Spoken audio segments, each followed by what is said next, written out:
श्री अटल बिहारी वाजपेयी सियासत में एक ऐसा नाम जिसे भारतीय राजनीति का विश्व पितामह कहा गया। भारतीय राजनीति के धुरंधर जिन्होंने एक एक कदम बढ़कर प्रधानमंत्री तक का सफर तय किया। सियासत की भीड़ का एक वह चेहरा जिसने अपनी सबसे अलग पहचान बनाई।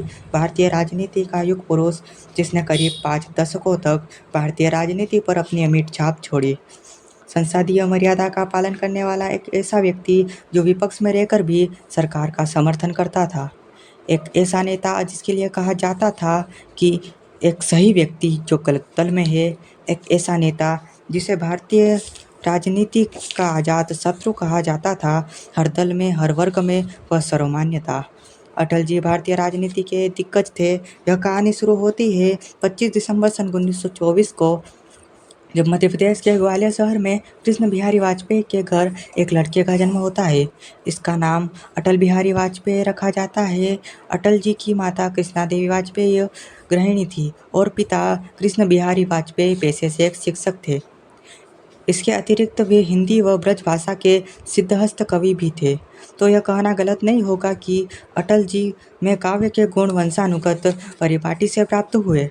अटल जी की स्कूली शिक्षा ग्वालियर में ही सरस्वती शिशु मंदिर से शुरू हुई।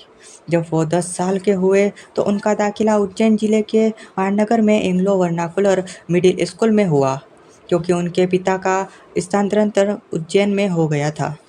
उनके बीए की शिक्षा विक्टोरिया कॉलेज ग्वालियर में हुई। सन 1945 में कानपुर के डीएवी कॉलेज से उन्होंने राजनीति शास्त्र में एमए, फिर सन 1947 में उसी कॉलेज में एलएलबी में दाखिला लिया। उनके पिता ने भी उसी साल उसी कॉलेज में अटल जी के साथ एलएलबी में दाखिला लिया, पर अटल जी एलएलबी को बीच में ही छोड़ पत्रकारिता के क्षेत्र में आ गए।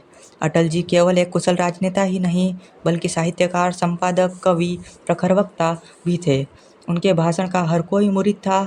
अटल जी को छात्र जीवन से ही राजनीतिक गतिविधियों में गहरी रुचि थी। विक्टोरिया कॉलेज में अटल जी कॉलेज के संघ मंत्री और उपाध्यक्ष भी बने और सन 1944 में आर्य कुमार सभा में के महासचिव बने। अटल जी सन 1934 में ही आरएसएस से जुड़ गए और फिर सन 1947 में देश विभाजन की ट्रेजेडी से गुजर रहा था, तब उन्होंने एलएलबी की पढ़ाई छोड़ पत्रकारिता में आ गए और इसी दौरान उन्होंने पंडित दीनदयाल उपाध्याय के अखबार पंचतंत्र में भी काम किया।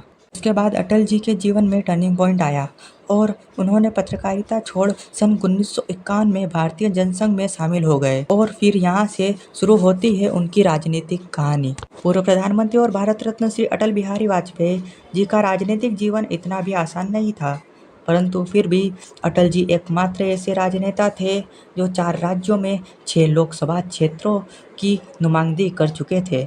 एक उत्तर प्रदेश के लखनऊ और बलरामपुर, गुजरात के गांधीनगर, मध्य प्रदेश के ग्वालियर और विदिशा और दिल्ली की नई दिल्ली संसदीय सीटों से चुनाव जीतने वाले वाजपेयी जी एकलौते नेता हैं। अटल जी भारतीय राजनीति का सर्वश्रेष्ठ वक्ता, जिसकी शब्दों के साथ साथ भाषा पर भी जबरदस्त पकड़ थी। अटल जी देश के दूसरे आम चुनाव सन 1957 में जनसंघ के टिकट से चुनाव लड़ते हैं और उत्तर प्रदेश के बलरामपुर सीट से वो लोकसभा पहुंचे और फिर तीसरे आम चुनाव सन 1962 में उन्हें लखनऊ से चुनाव लड़ने का मौका मिला, पर इस बार वह हार गए। पर उसी साल उत्तर प्रदेश से वह राज्यसभा के सदस्य बनकर पार्लियामेंट पहुंचे। अगले आम चुनाव सन 1967 में भी उन्हें हार का सामना करना पड़ा। इसके बाद सन 1968 में अटल जी भारतीय जनसंघ के राष्ट्रीय अध्यक्ष बन गए। सन 1971 के 5वें लोकसभा चुनाव में उन्हें अपने पैतृक जिले ग्वालियर से चुनाव जीता। फिर उसके बाद 25 जून सन 1975 का वह दिन आता है जिसे भारतीय राजनीति का सबसे भयानक दिन कहना गलत नहीं होगा। 25 जून की रात्रि को आपातकाल का ऐलान हुआ। उसी रात कई विपक्षी नेताओं को जेल में डाल दिया गया। उसमें अटल जी भी थे। उन्होंने 18 महीने जेल में बिताए। सन 1977 में जब आपातकाल हटा तो जनता पार्टी का गठन हुआ। आपातकाल के बाद सन 1977 के चुनाव में अटल जी नई दिल्ली से चुनाव लड़े और जीते। इसी चुनाव में जनता दल पहली गैर कांग्रेसी सरकार बनाने में सफल रही।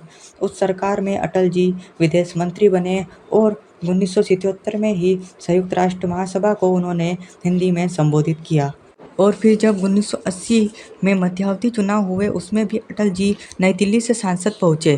फिर दिन आता है 6 अप्रैल 1980 का, जब भारतीय जनता पार्टी का गठन हुआ। तब अटल जी बीजेपी के पहले अध्यक्ष बने और सन 1984 के आम चुनाव में अटल जी हार गए। उन्होंने इस बार ग्वालियर से चुनाव लड़ा था, पर इसी वर्ष फिर 1986 में अटल जी मध्य प्रदेश से ही राज्यसभा के लिए चुने गए। फिर 1991 के आम चुनाव में अटल जी लखनऊ से सांसद पहुंचने में कामयाब रहे। फिर सन 1996, 1998, 1999, 2004 में वह लखनऊ से चुनाव जीते और सांसद पहुंचे। और फिर सन 1996 में अटल बिहारी वाजपेयी पहली बार प्रधानमंत्री बने, लेकिन बहुमत नहीं जुटा पाने के कारण सरकार महज 13 दिन ही चली। 1998 में एनडीए की सरकार में अटल जी दूसरी बार प्रधानमंत्री बने, पर इस बार भी 13 महीने में सरकार गिर गई। पर इसी साल मई 1998 में राजस्थान के पोखरण में 2 परमाणु परीक्षण किए गए और भारत परमाणु संपन्न देश बन गया। पर फिर आया अप्रैल 1999 का महीना, जब अटल जी की सरकार गिर गई और लोकसभा भंग हो गई। फिर 1999 में ही मध्यावधि चुनाव हुए और इसी चुनाव में बीजेपी सबसे बड़ी पार्टी उभर कर सामने आई।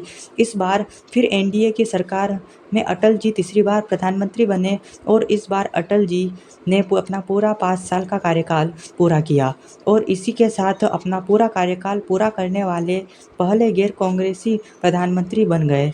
और सन 1999 में देश को कारगिल युद्ध का भी सामना करना पड़ा, पर अटल जी ने इस युद्ध में पाकिस्तान को करारा जवाब देकर उसका मुंह बंद कर दिया और भारत जीत गया। दोस्तों, अटल जी का जीवन केवल राजनीति तक ही सीमित नहीं था, बल्कि वह एक हिंदी कवि और प्रखर वक्ता भी थे। उनकी कविताएं आज भी लोगों के दिलों पर राज करती है। और फिर 93 साल की उम्र में 16 अगस्त 2018 को उन्होंने दिल्ली के एम्स में अंतिम सांसें ली और इसी के साथ भारतीय राजनीति का चमकता सूरज हमेशा के लिए अस्त हो गया। दोस्तों, अगर आपको हमारी जानकारी ज़रा सी भी अच्छी लगी हो तो प्लीज़ चैनल को सब्सक्राइब कीजिएगा, वीडियो को लाइक कीजिएगा और बेल का आइकन भी दबा दीजिएगा, ताकि हमारी ऐसी इंटरेस्टिंग वीडियो आप तक आती रहे।